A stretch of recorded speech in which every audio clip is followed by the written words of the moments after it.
This is Growiser.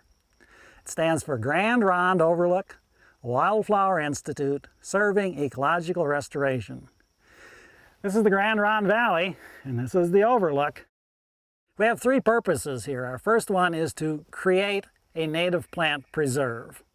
Our second one is to grow seeds of these native plants that can then be reintroduced to other parts of the Blue Mountains. The third purpose is just to do ecological restoration education, to tell people about what's going on, what's needed, and how we're doing it here. What I want to show here is an intact plant community. There are many species here in this one small area. This is balsam root, hairy balsam root. This one's called mule ears, Wyethia, with the big leaves. The legume here is sulfur lupin, and the grasses, Idaho fescue and Sandberg bluegrass are here. It's a functioning community because there are lots of different sizes and shapes. Again, going back to diversity, that's what it's all about, is differences in sizes and shapes occupy different parts of the soil, soil profile, soil depths. Some are high and some are short. This is a functioning community. It will stay like this as long as it isn't disturbed. If it's disturbed, then the introduced species can come in, can have a place to grow, and then you need to either remove them or, come in with something bigger like other grasses. This is the mountain lady slipper, Cypripedium montanum. It's an orchid. It's one of 8 species of native orchids that we have here. It's the biggest and tallest. It's my favorite plant of all of the plants. Of all the 192 native species that I have on this 200 acres, it's my favorite. The orchids, they're in decline.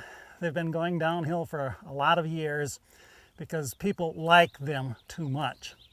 They're so pretty, and people historically have taken them out of the forest, gone out and dug them up, taken them home to their gardens, and of course they don't grow there.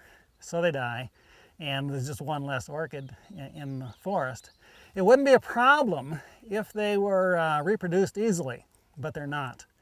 It takes them a long time for them to reestablish. They have to form a relationship with the fungus in the soil.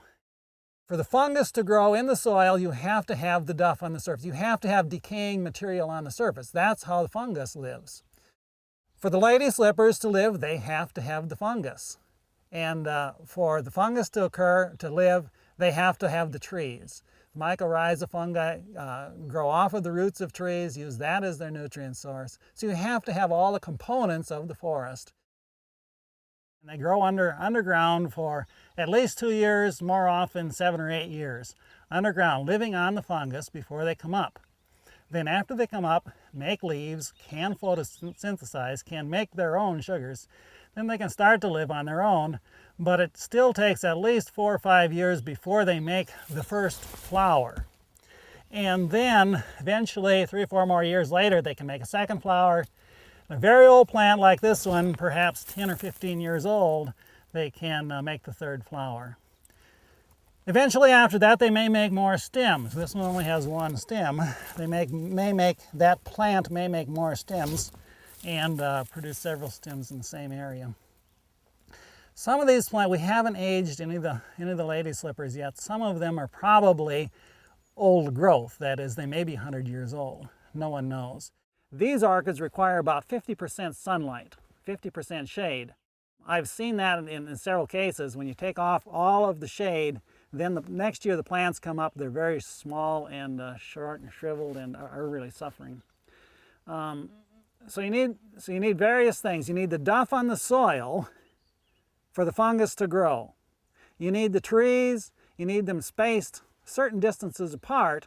So historically, the lady slippers have survived because when the forest burned, then they made openings in the forest, and the lady slippers would fit into the edge of the forest fairly well.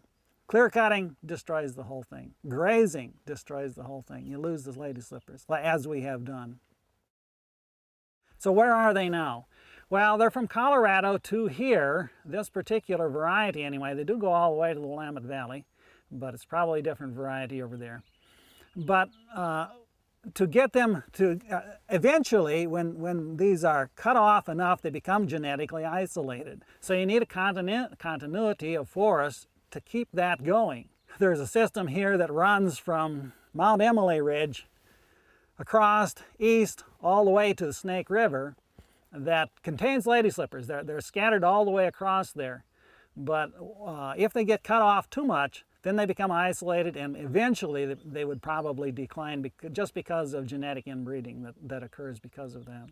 And from that standpoint, I look at them just like the spotted owl as an indicator species of the health of the forest in general. If you have the lady slippers here, you have a healthy forest.